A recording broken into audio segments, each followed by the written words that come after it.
All right, welcome everybody. Thank you for joining us. I know we have people from all the way from Australia to a couple of people with you in Hawaii. We have the West Coast, which is basically what this is timed for. And then we have some people staying up late with us on the East Coast. Thank you for joining us. Really appreciate it. I'm Mark Silverman. I'm Tony Benici, and we're going to go on a journey together this afternoon and evening. So I really want to thank you for joining us. I'm just thrilled to share my friend Tony Benici with you because of all that I've learned with him going on the journey for the past 2.5 years, and especially for the last year. So what we're going to do is we're going to do a little overview of what's going to happen this evening. Then we'll do introductions a little more deeply as to who Tony is and who I am and why we're on this call with you. And then we have a little bit of a teaching that we're going to do, and then go through an experiential event. Once we go through the experiential event, then we'll have a discussion about what occurred and what we experienced, and then we'll have a Q&A. After the Q&A, we're going to have a special offer. So for those of us who hang to the end, we're going to have a nice offer for you concerning the Limitless Success Adventure. So thanks for joining. What we're talking tonight about is the principles and the concepts that we're going to be doing experientially out in Hawaii at the Limitless Success Adventure. We're talking about being generally a successful person. Most of Tony's clients and most of my clients are entrepreneurs or executives or professional people who juggle a lot. We juggle family, we juggle stressful jobs, and all the things that go with it. And what we have in common is people are kind of running and spinning a lot of plates all at once. And I don't, if you can relate to being really good at a lot of things and running really hard and working really hard to be a really good family person, to be really good at your job, to get fitness in, to get everything in all at once.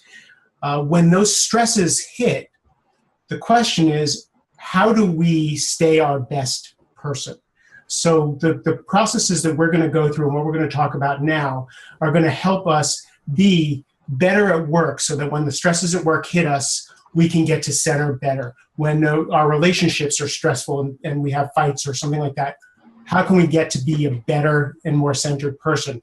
If you have children, they press our buttons, and sometimes we as parents need time out. I know I need a timeout to get myself to be that better parent rather than the person who's going to throw, as my son usually says, an overbearing consequence for a very small infraction. So how do I get to be a better self? Tony, you're laughing. You have two young boys, so you know. Yes. So Tony, why don't you introduce yourself to everybody, and we'll go from there. All right. So aloha, everybody. Again, Tony Benici. And first and foremost, I am a father of 2 boys, Sage and Bodhi, 11 and 8. And then my life partner, Amber, who I've been in love with for over 20 years, and I am on a life journey with. So I feel very fortunate for that. My journey, I think the foundation of it starts with my parents. Having 2 parents that are Zen priests and being raised in a Zen temple has been the foundation for me being in my body and present very deeply when I am with people. And then at 6 years old, I started a journey of martial arts. And the primary martial art that I studied was judo. And in judo, that being under conflict and being able to stay in your body and not reacting from a place of a reaction, but actually acting to what is in front of me. So under stressful situations, being able to be really calm and centered. And then third is being dyslexic, that I'm dyslexic and been through the school system. And I still remember to this day, being asked to go to the front of the classroom and read out loud. And I remember running out of that classroom and not wanting to even return back to school. And getting through school, learning how the system worked and what I had to do to get through that part of my life. And right out of school then went into opening my first business as an entrepreneur and going on to create 7 different businesses and really excelling in areas of business through those 3 combinations and really implementing being grounded in my body under business transactions, and then being able to love people deeply in the process. So for me, that was the root of me being an entrepreneur. At about 10 years in being in business, when I was on fire and I was passionate about what I do and how I do it, I really started to burn out and not feel a sense of who I was or even a joy for coming into work. And so I thought the answer was to hire a coach. And I did. I hired Chuck Borio, and he was a performance coach and excellent at what he did. But I threw a lot of my values out the window to perform for him, to look good and have my numbers go up. I had 2 of the businesses triple within the first couple years of working with him. And that's when it all started, of working at 80 hours a week, sometimes even more, not taking time for myself, losing the relationships that were important to me, all in the sake of money. When my son Sage turned about 3 years old, I remember sitting on the bed with him, and I was going off on another business trip. At the time, I was living here in Hawaii and running 3 businesses in California. And man, I was like, he just started crying and saying, "Daddy, don't leave me right now, stay." And I had to go. I had obligations in California, and going on that journey, it was tough. I cried most of the way to the airport and knew that it was time to make a change in how I operated and the way that I operated. And so I talked to Amber, and we made a decision to close down those businesses and really make Hawaii my home and where I wasn't traveling as much. And so that's what brought coaching on full time and creating from a place of the life that I want to live and the way that I want to live it. And that's been the journey that I've been on as an entrepreneur now, is really doing it from a place of having time with my family, taking care of my body, having a strong spiritual practice at the forefront, and then also creating a successful coaching and consulting business. So that's who I am. Thank you, Tony. I notice it's still light. It's still light out there. Yes. So I'm Mark Silverman, and if you could guess, I am the New York yang to the yin and yang in this relationship. To Mr. Zen Master Awesome. And I talk fast. Tony talks nice and slow and deep. But the play here has really changed my life. So I started off, let's start this adventure where I was living in my truck, and I was an alcoholic and a drug addict and 130 pounds. That gave way to finding sobriety in Alcoholics Anonymous, and at the age of 28, getting back on track, getting sober, learning to run, learning to go to the gym, and really learning for the first time principles of how to run a life. Up until the age of 28, I just didn't have any tools on how to run a life, which will lead us to what's happening today. What I didn't expect, because I grew up kind of poor compared to most people, is as I made my way through school, I got a job as a sales guy. And in my first year of sales at the company that I was at, I became a #1 sales guy. Now that's really kind of surprising to me because I'm an introvert. So for me to go out and bother people and make sales was really kind of out of the ordinary for me. Then I got another job, and pretty soon I was the #1 sales guy there. And after that, they promoted me to sales manager. Now, again, I didn't have a lot of experience. I'm like 32 years old. I had been living in my truck a couple of years before. Then I was promoted to vice president of sales, still with not a lot of experience. But the success just started coming. I got a job with another big company, a big storage company, who became one of the fastest growing companies in the world, and again became very, very successful. Over my sales career, I sold over $90 million worth of product at the different companies that I worked. If I extrapolate it out, I would say that probably somewhere between a quarter of $1 billion and $500 million in the accounts that I opened up in revenue generated. The two interesting things about that for myself is, one, my motivation, and two, now looking back, why I was so successful. So the motivation, what got me out of bed? I was scared every day. I'm an introvert, not a lot of self-confidence. Every day I wanted to pull the covers over my head and not go to work. And every day I got up and I went to work. And somehow the sales started racking up. In hindsight, what I saw was that the relationships that I built, because I was so scared and I really wasn't one to bother people, the relationships were really key to the trust in people doing sales. So after 15 years in sales and millions and millions of dollars later, the fear piece started to break away. About 8 years ago, I started really in earnest working on my spiritual development. I decided there was something else. I had the sports car, I had the money, I had everything that I wanted, and it wasn't enough. So I really dove deep into my spiritual and my practical growth. I found something called Philosopher's Notes, which is a nice summary of some of the best philosophies and best self-help books on the planet. I started listening to those while I was running. I started following those principles in those books, which led me to a gentleman named Alan Cohen. Alan had a spiritual retreat in Hawaii, which happens to be my love, and it's why we're taking people there.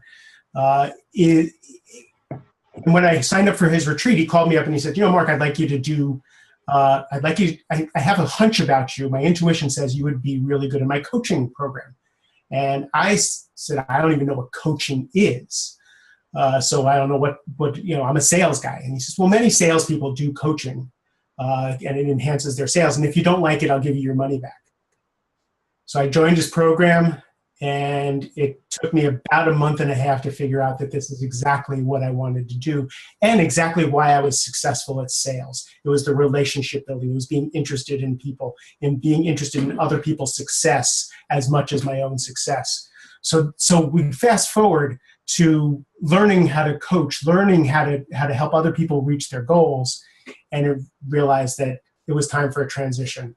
I no longer had the motivations to go be a capitalist. Now, I like money. I love Hugo Boss. I like to drive a nice car. I have a family, just like, I have a family to support.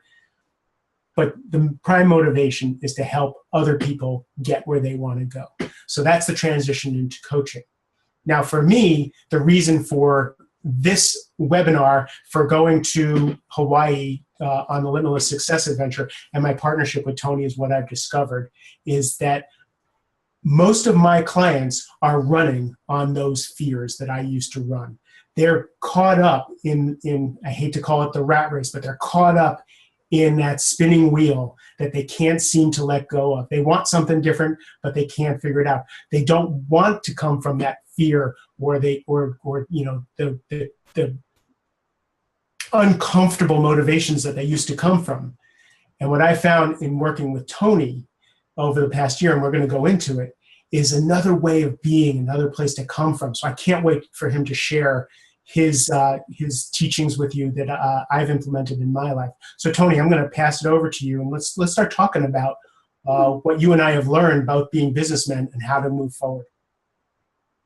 Excellent. Thank you, Mark.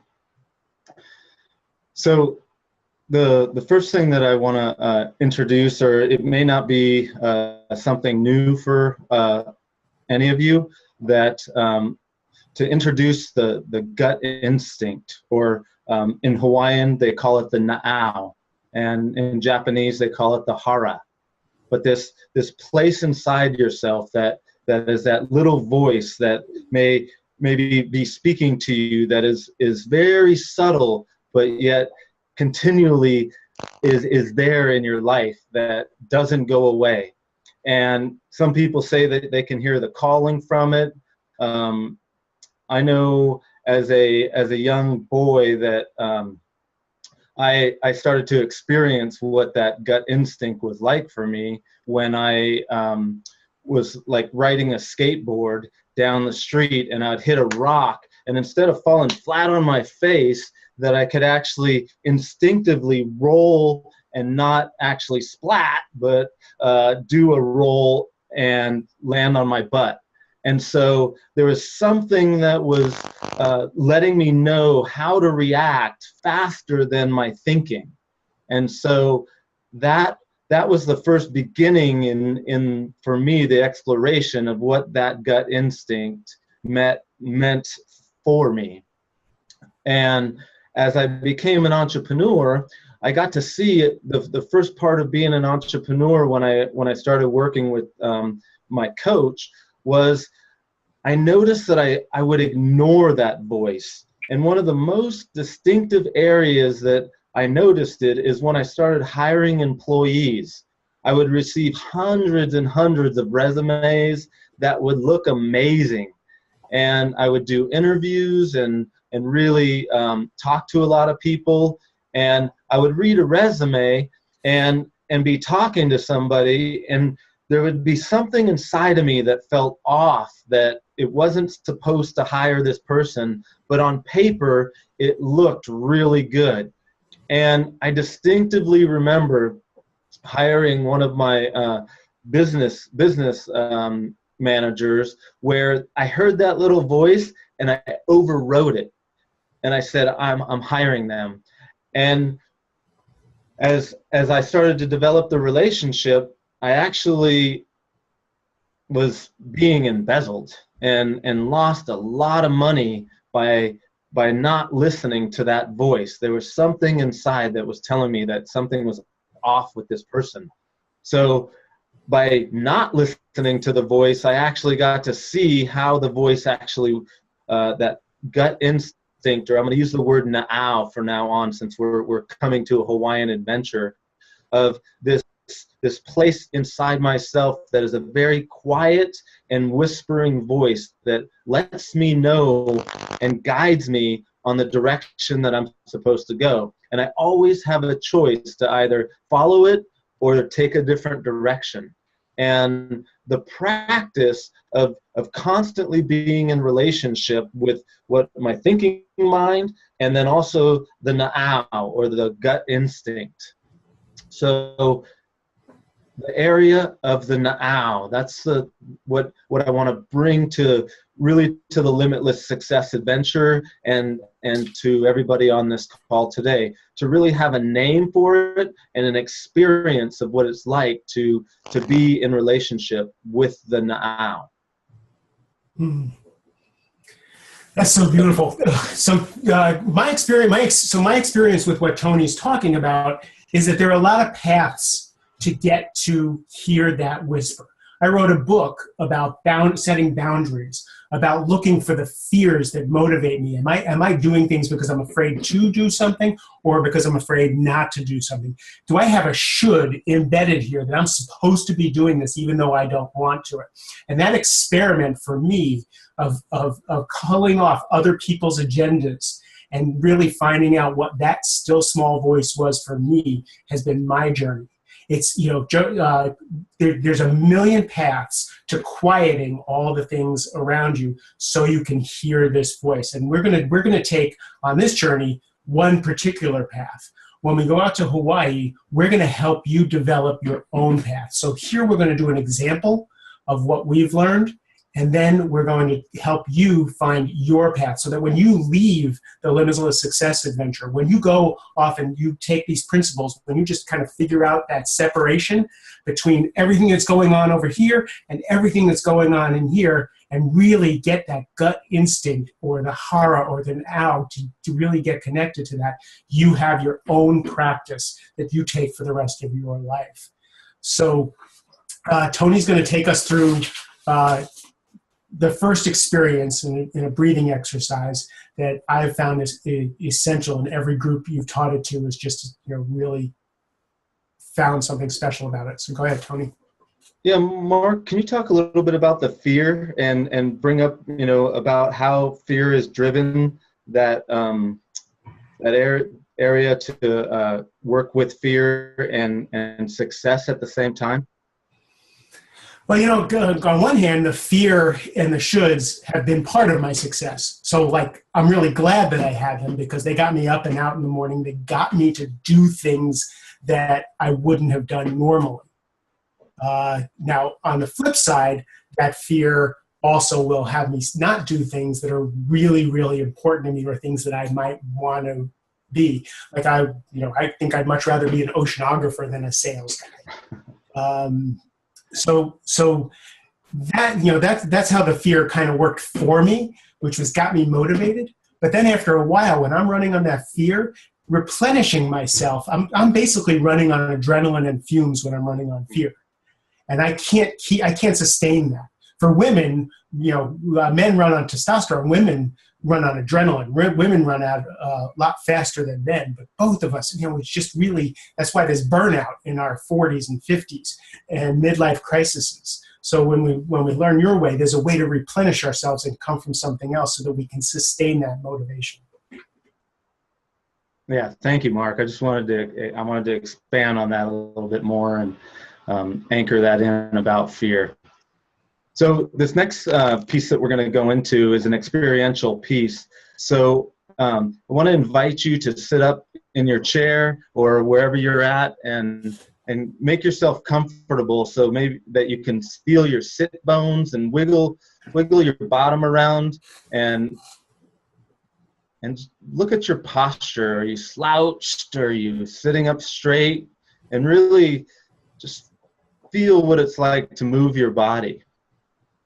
And in this process of getting in touch with your gut instinct or your na'au is this process that I like to call pouring the water.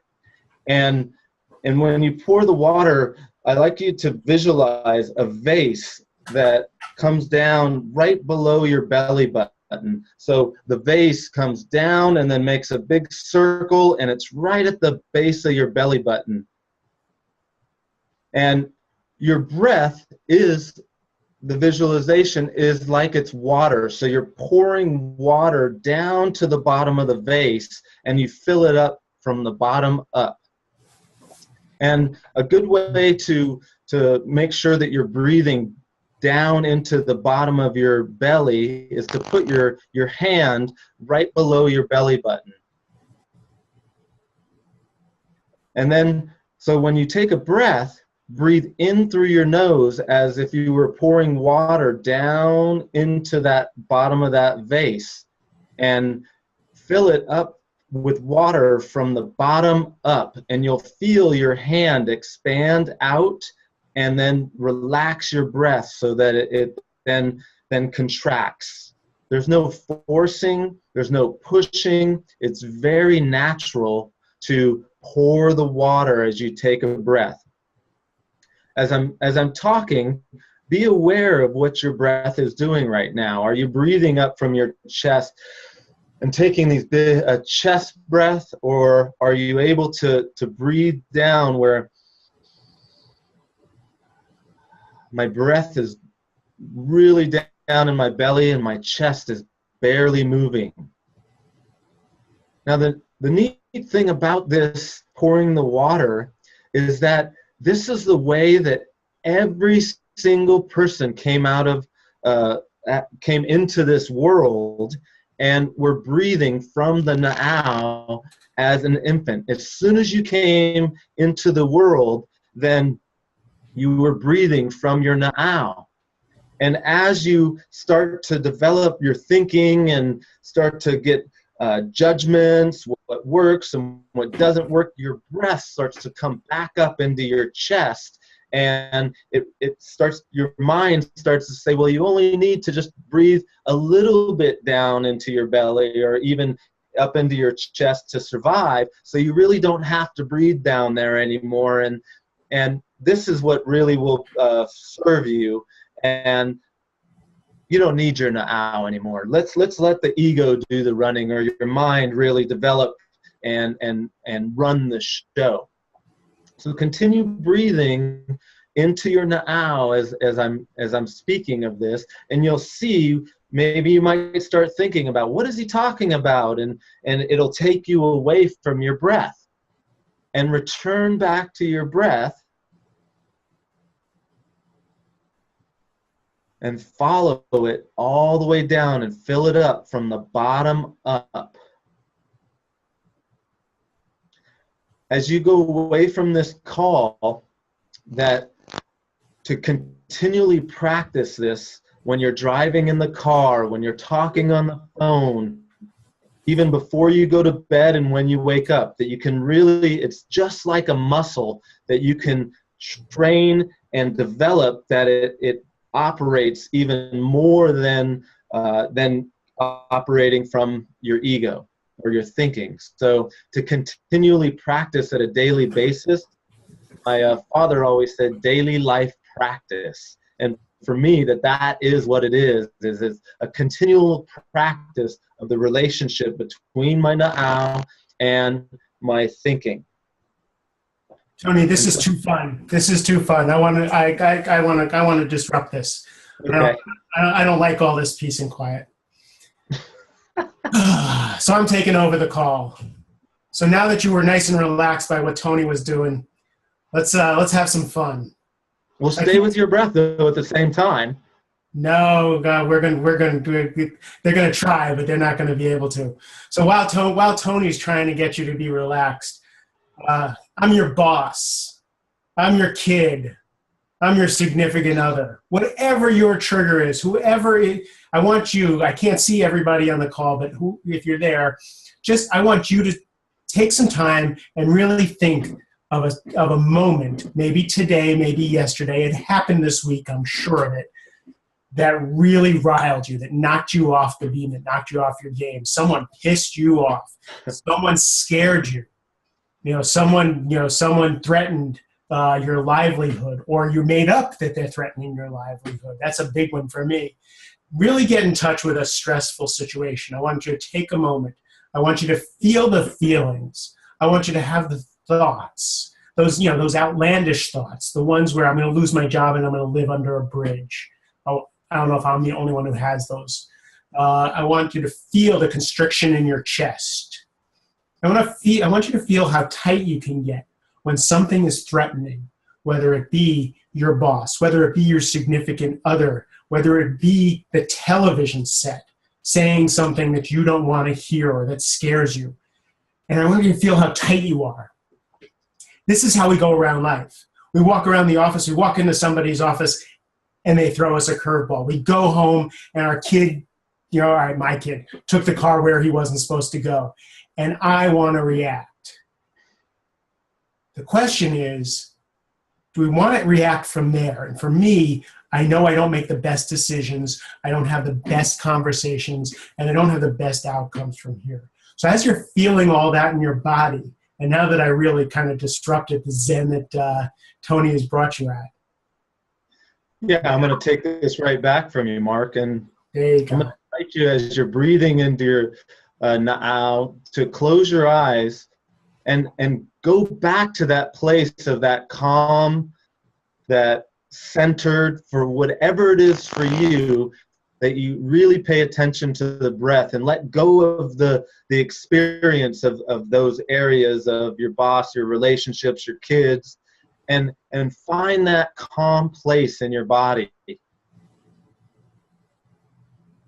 And start to really recognize how that starts to settle down as you really start to focus on your na'au and that area in your body that really can bring that energy down from high stressors, tight constriction, to calm, relaxed, a loose belly where it really is opening up and out and then relaxing in on the out breath. And just be with that for for a moment.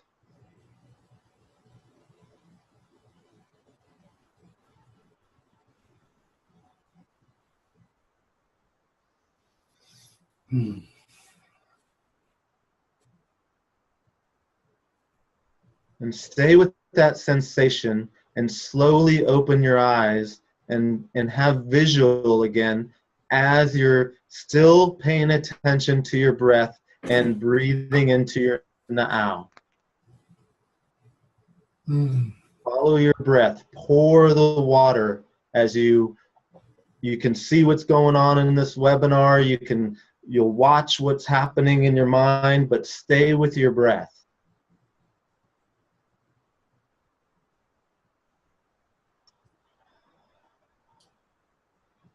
And as we move forward in our discussion right now, to really pay attention to, as people are talking or you're hearing us talk, that you can constantly come back to this place in your body, and watch if you get caught up in thoughts. Are you now thinking of dinner or bed or what's going to happen next? Can you really stay in that place in your body? So pay attention to it as we move forward. Thank you, Tony. So for me, sometimes the thoughts don't go away and the feelings don't go away, but I get a little separation. And as I breathe from my belly, I'm able to have a conversation even though I'm a little riled up inside. I'm able to pay attention and stay present even if the thoughts are going, I want dinner, or it's time for bed. So as we have a discussion, keep noticing how you separate from the thoughts and the feelings and the judgments and what happens.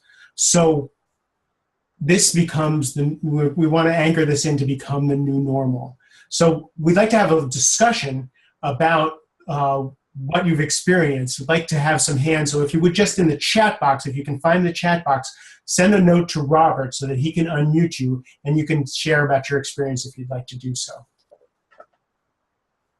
Yeah, if any questions come up or what actually took place in your body. I think people are trying to find the chat box. If you put your mouse over the middle, the boxes show up for you. Okay. Nobody wants to share their experience. We're good with that. I got one comment, Mark, from RevCal, who said, I was feeling great until Mark brought the stress back. So maybe I'll bring him on the line and see if he wants to chat in person. All right, thank you. Hi, can you hear me? Yes, welcome, Kelly. Hi, Tony. Hi, Mark. Hi, everybody. Hi, Darnell.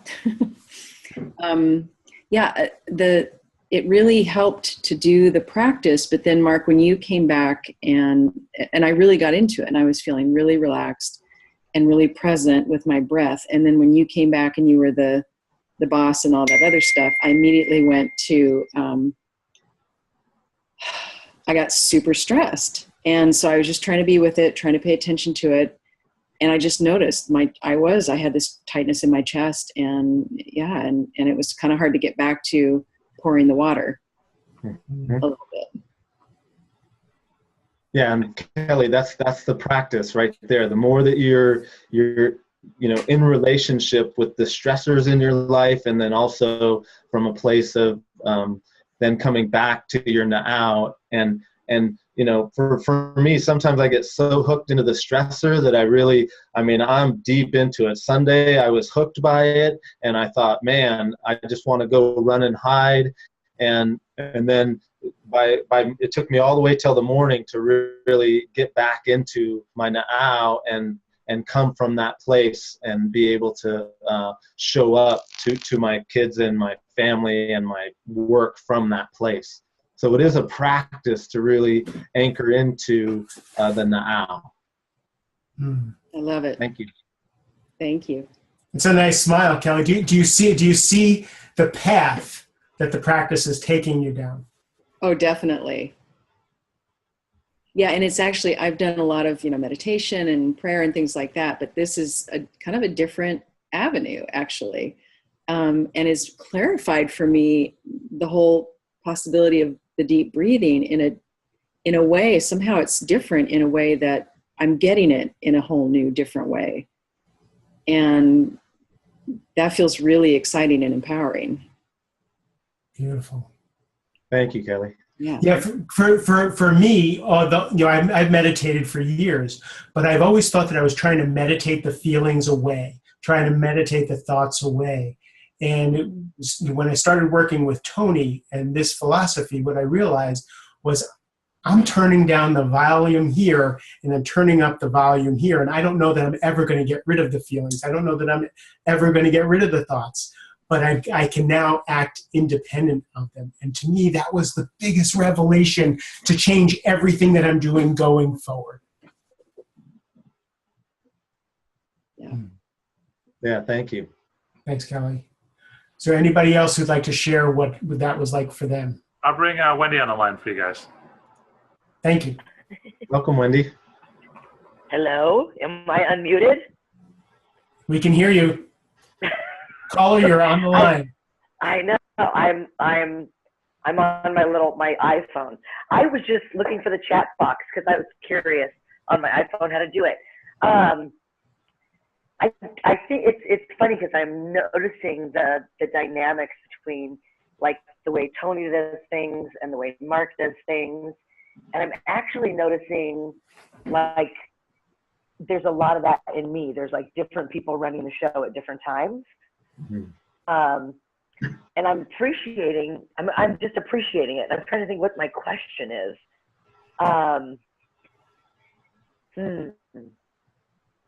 It's like I like breathing, and then I really like I want both. I want to be and do. And I don't know if there's a question in there, but it feels like feel put on the spot. Like, how do I do and be like a goer and a doer, and then really still be centered and grounded and responding instead of reacting? So I can answer that just from this call. Just before Tony. This is Tony in my first webinar. We've never done this technology. We've worked in workshops in groups. We've in person. We do one-on-one coaching. That's not a problem. Using this technology and then doing the big reveal and turning us on, all that stuff comes up. Am I going to be able to figure out how to do this right? Are people going to like it? Are people going to stay on the line? All that stuff is going on in my brain at the same time. And my body's feeling tight. And I'm noticing that I'm talking fast because that's something that I do.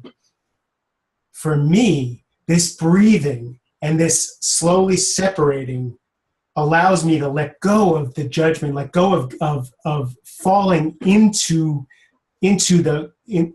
being one with the chatter, being one with the mess that's going on, and we can move forward. And I noticed as I was breathing, as we got through the first part, I started to slow down. But that happened a lot faster because of the practice. I used to have panic attacks before I did public speaking.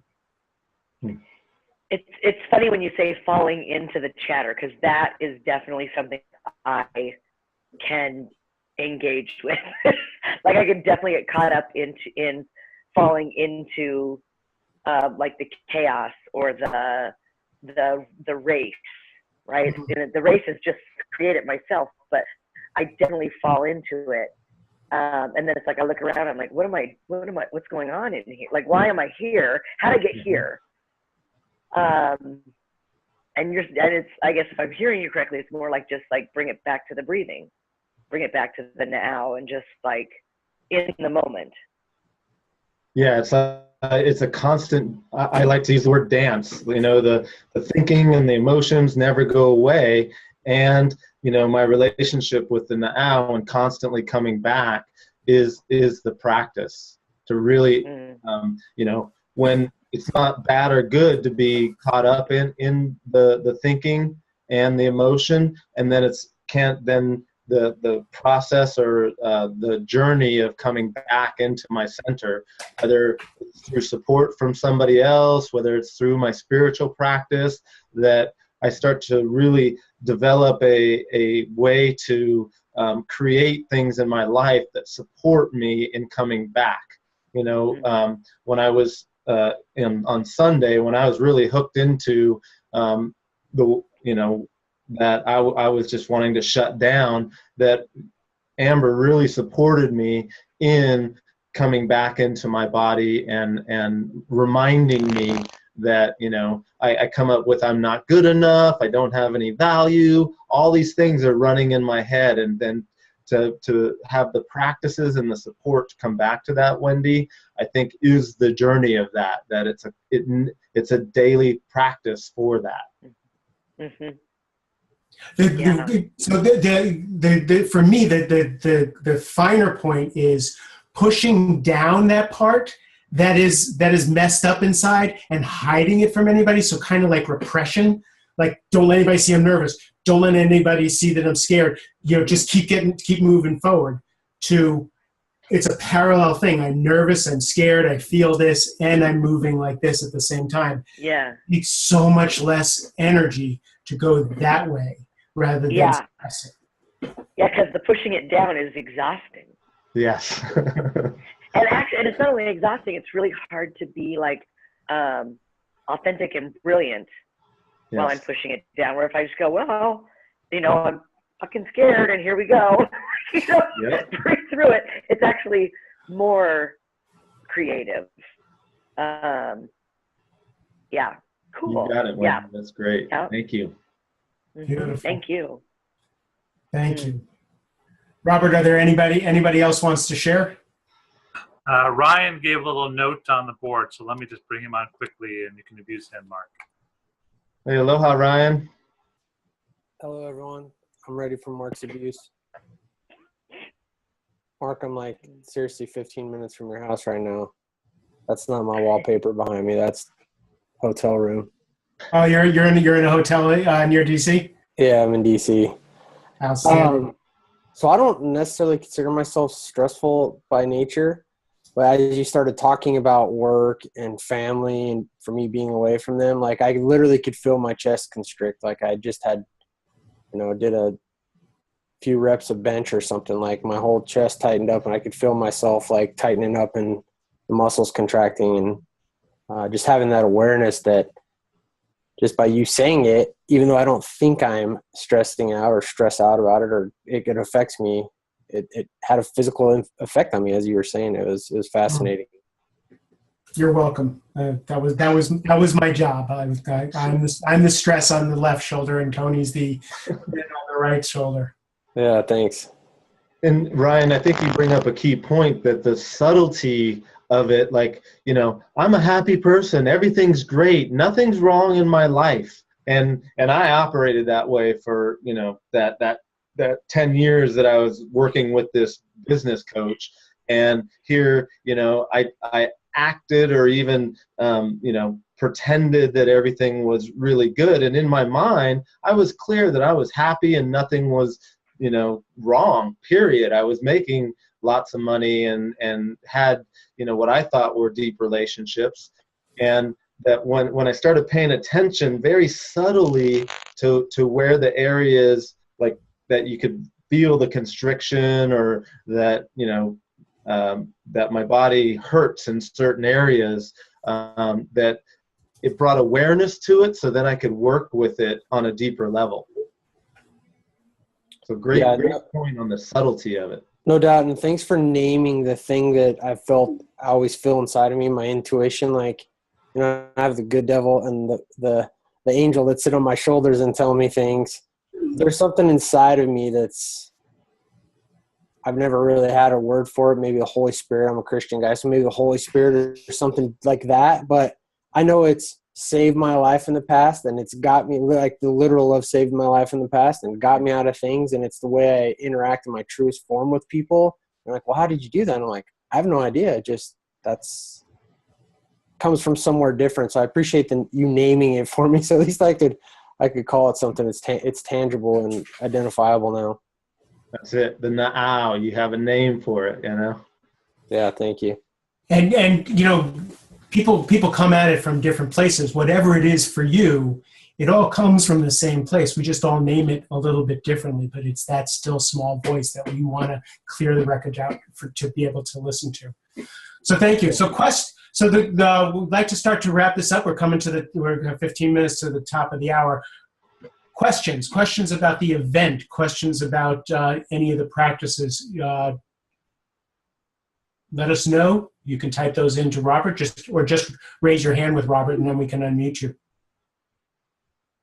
Yeah, you know, as if anybody has any questions, you know, the event in Hawaii here, spending 4 days with me and Mark, are going to really give you a roadmap when you go back into your daily life, so that you can really have that centered place when you maybe be having a disagreement with somebody, when someone cuts you off on the road, that you have an anchor and a foundation to really bring this practice home with you. And we're going to create different scenarios and events that are going to bring these stressors up, and then also be able to come back down into the na'au and play with that. And you know, one of the areas that I've found fascinating for me is when I do get in the water with wild animals, and getting in the water with these dolphins and manta rays are going to bring different energies into your body, and you have a choice of how you work with them, whether you get to, you know, be in your mind thinking about, you know, why aren't they coming at me, or why am I you know, kicking so fast, I'm out of breath, or can you really continually come back to that place in your body? And through the experience of the 4 days, it's going to really give you the foundation to take home with you, to practice and to continue your own way of really developing this muscle and relationship with your na'au. So it's 4 days in Hawaii with Tony and myself and some of your new best friends. And we're going to be taking you again into the ocean with dolphins. But you know, it sounds like a lot of fun, which it really is wonderful. But there's a reason that we're going into the ocean. I've never been in such deep, clear water in my entire life, and the things that bring that up, and I hear the music, the Jaws music in the background on one hand, and the awe on the other side. And what do I do with all that? And then at night, when we go down with the manta rays, that's a whole new world, like that I've never experienced before, not even on TV. So working with that, and then coming back and working with the different practices and helping you figure out the practices for yourself. Again, we're going to show you some things that we've learned that work for us, but we're going to bring out from you what it is that brings you back to that still small voice, no matter what you call it. That's the whole thing. And then after the event, when everybody flies home, we're going to be doing a couple of support calls to, again, help you integrate that into your life. Yeah, very, very good. So after all that, are there any questions?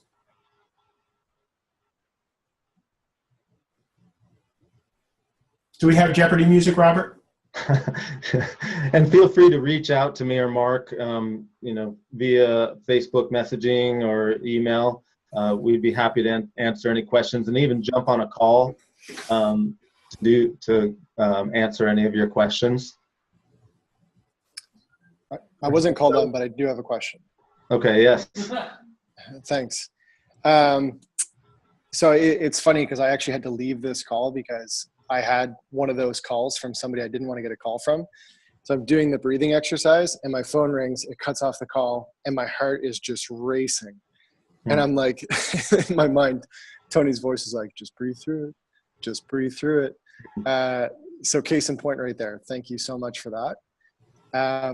My question is, you know, I think there's going to be people coming from different backgrounds, different spiritual practice levels. And I'm curious how you guys are going to plan the gradient. Like if I'm coming in with my own level, well, I guess the question is, Tony, I know you personally to be a really intense dude, and you've got a range that can support people at any level that they're coming in. Mm-hmm. And the thing that I'm curious is, like, is that whole range coming for wherever somebody's coming in at? Yeah, I think you're speaking to it is really meeting any participant where they're at and taking them on the journey to experiencing it as deep as they choose to go with it, and that it is your own system and journey for working on that range. And we're gonna work with the range and stretch it in some areas and be able then to bring it back to where you can actually integrate it into your life. Oh, cool. Thank you. Practically, there's going to be some teachings, and some of the teachings may be redundant for people who have done deep practice and done a lot of developmental work, and some of it's going to be new. But all of the practice, all of the self-discovery, that you're going to be able to go as deep as you want to go. There's going to be plenty of space and time to develop and practice those things, so that when you leave the island, you bring that with you. Yeah. So me and Mark now are bringing for a special offer for the Limitless Success Adventure for everybody on this call. And what we're doing is we're having 3 spots available for the 3 people that sign up within the next 24 hours, where they can bring a friend for free. So if you're interested in this event or know of somebody interested in this event, that we will let you do 2 for 1, so that you can bring somebody to go through this experience with. And that offer will be available for the first 3 people and for 24 hours. And Robert has put the link in the chat box, and then we'll also post it online. Outstanding. Nice offer, Tony. Thank you, Mark. And thank you to everybody that joined us on this call.